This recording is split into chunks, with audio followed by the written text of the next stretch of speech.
What's your first hire as a real estate agent? The most tactical training you're ever going to find is this one. And it's based on what you need to understand in order to expand and grow from solo agent to a team leader.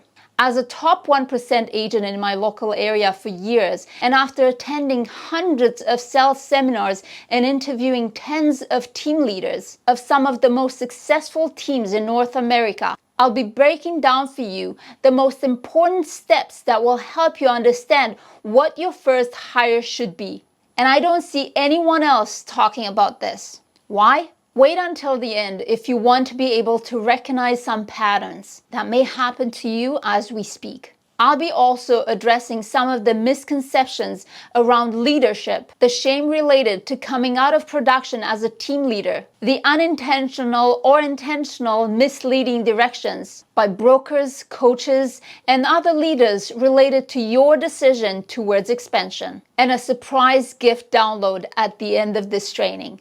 So let's dive right in. Real estate is a big equalizer. It takes people out of poverty, and it did that for me.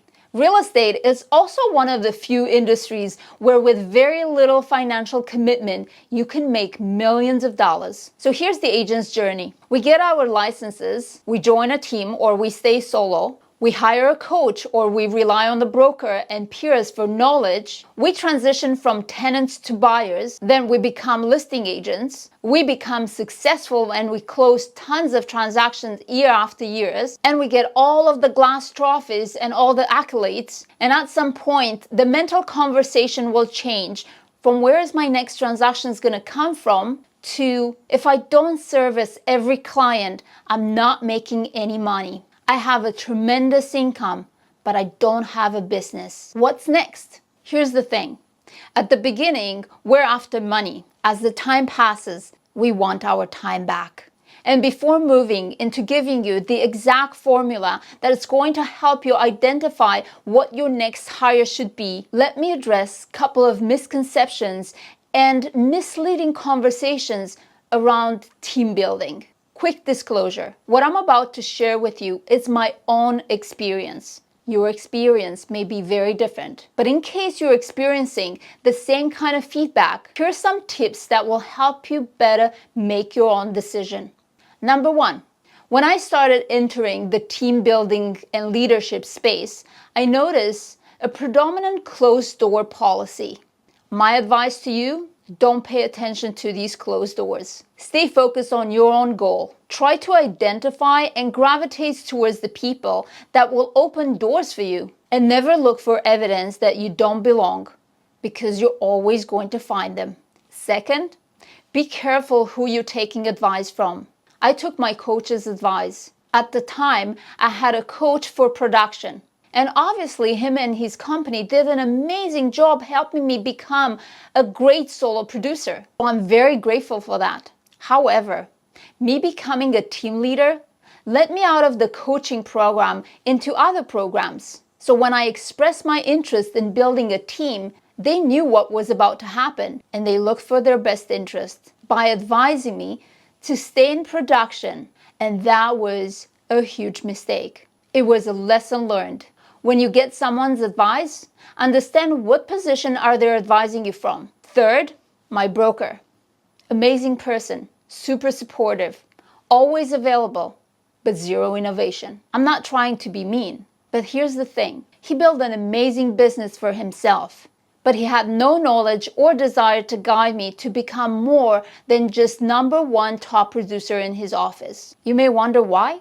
In 2018, I contemplated either purchasing a franchise or opening an independent brokerage. And in the process, I looked at 16 businesses and back-end operation brokerages. And only then I realized that most brokerages, or at least the ones that I looked into it, are actually making the most amount of money on agents up to $80,000 in GCI. More money you're making for your broker, better splits you're going to negotiate. Less money they're going to make on you. I'm not blaming my broker for not helping me grow and expand.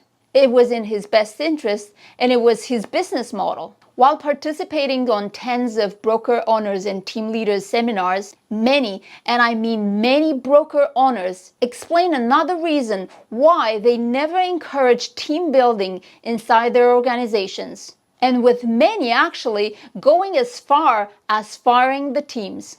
Culture. Big teams affect office culture. Lesson learned.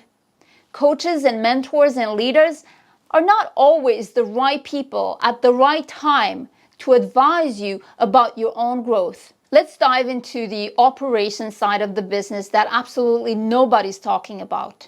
Always start with the end in mind, or you will end up on a decade delay. What do I mean by that?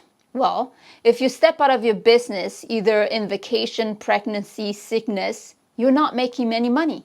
That means you don't have a business, you have a job. So how do we transition from having an income to developing a business? First thing first, always start with the end in mind.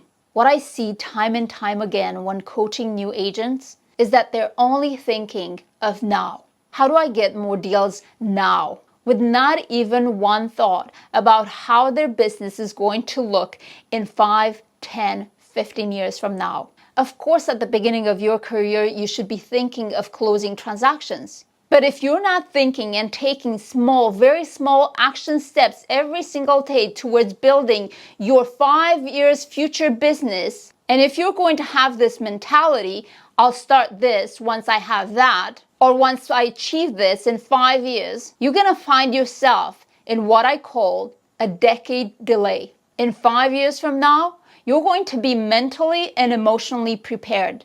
But unfortunately, the road is very long. And if you start today, you're going to see results in 5 or 10 years from now. That brings me to the next topic. Here's the biggest misconception when it comes to leadership. That you have to be in the business for a long time, and that you have to be extremely successful and have really large volume before becoming a team leader. While both of this may be the case for many team leaders out there, leadership has more to do with your ability of developing a business and all that entails, and second, your capacity and your ability of leading people. I've seen some of the most successful and talented salespeople that transition into leadership positions with zero business or leadership skills and totally failing at building teams despite being phenomenal salespeople. And I've seen some of the most amazing leaders that have the ability to bring their team members together into a tremendous success and performance that had really a very mediocre performance in sales. Solo real estate agents end up in position of leadership either because they have a great sense of developing businesses and also because they have maybe a natural quality of servicing others. I call them the great concierge. Your role as a team leader is to lead people to a decision and to facilitate an environment where they're best positioned to make their best decisions. Solo agents also become team leaders because of the large number of units they sell. At some point, they just need help. So in the process, they need to learn to become business people and understand how to lead their teams. So what your first hire should be? It's a very controversial subject.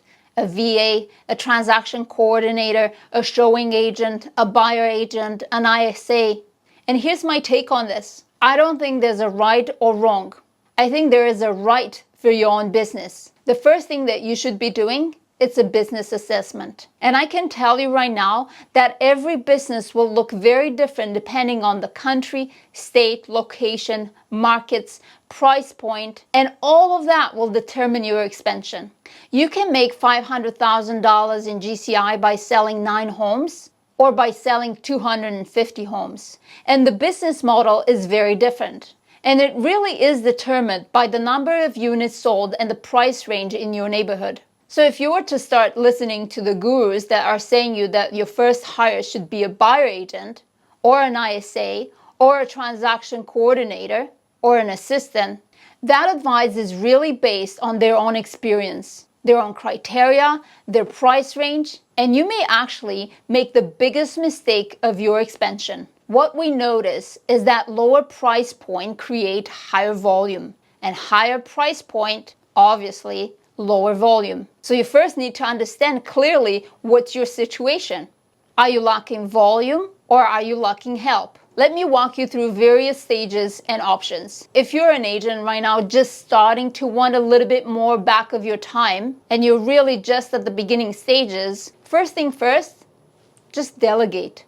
Delegate the activities such as installation of lockbox, for sale sign, printing brochure, dropping off, picking up. All of these things are things that you should not be taking care of. When I actually see agents putting the sold sign on their sign, taking pictures and post it on social media, I always think they're not doing a lot of production, because you should not be doing that.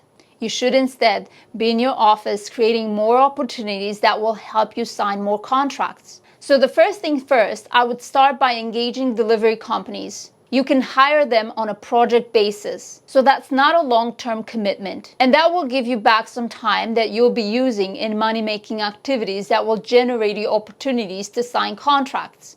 The next step will require for you to understand what kind of market you're servicing. If you're in a market with very low inventory but high prices, you may not be in the position of needing a transaction coordinator. I have a coaching client making $500,000 on 10 transactions. That's less than a transaction a month. What they need is more opportunities to sign more contracts. So an ISA may be the best direction as your first hire if you're in that situation. Here's the thing, you're spending 3 hours every day generating leads and then the rest of the day servicing your clients. If you have someone spending 8 hours a day with the sole purpose of generating you book appointments, how would that change your business? Once the ISA produces enough appointments, you may want to consider hiring a transaction coordinator.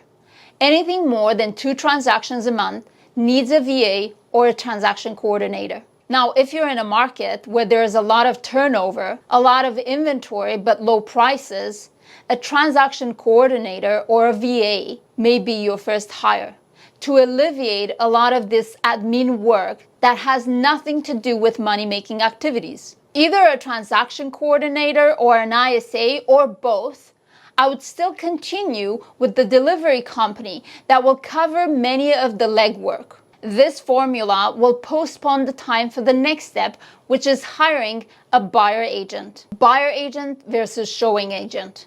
Sooner or later, if you want to expand in real estate, you have to give up your buyer side of the business. But before you jump into a buyer agent commitment that will require contracts, additional SOPs, KPIs, and management implementation, I would explore showing agent alternative. What is a showing agent? It's an agent with a license that works for you, that books appointments for you, that previews property with your clients, and mandatory learns the previewing property script as a showing agent. You will be in charge of all the negotiation portion, all the client advising, managing the closing of the transaction, and everything else. On average, a good showing agent is paid anywhere between 8 to 10%. You can negotiate a flat fee or a base and percentage, whatever you feel comfortable. When you're ready to take care of the listing side of the business, you may want to consider hiring a buyer agent. I know it's not going to be easy to be giving away 40 to 50% out of your business, but you will get back 100% of the time that you would have spent with the buyer, which is absolutely essential in your expansion journey. This is the pain you have to go through if you wish to grow your business from solopreneur to entrepreneur. The hardest part of expansion is temporary loss of cash flow. However, your assets increase and also your ability to give up control. Let's face it, performers are a little bit of control freaks. While expanding, the back-end operation gets bigger and bigger between systems and processes and SOPs and KPIs and hires and fires and meeting structures, culture development, training, coaching, marketing, budgets, and I can go on and on. I'll touch more on all of these subjects in future videos. I promised at the beginning of this training that I'm going to gift you something. I'm so excited and happy to provide you with the organization chart. I'll attach the link in the description for you to register and you will receive it in your inbox right away. It's an entire organization chart that may not apply to you at this particular time, but at least it gives you an idea and a structure for the future. If you got some value from this, drop a comment. What your biggest takeaway was. I would love to hear it. And if you're interested in learning more about starting a team, different team structure, management and leadership, operation playbook, coaching and trainings, click the subscribe button.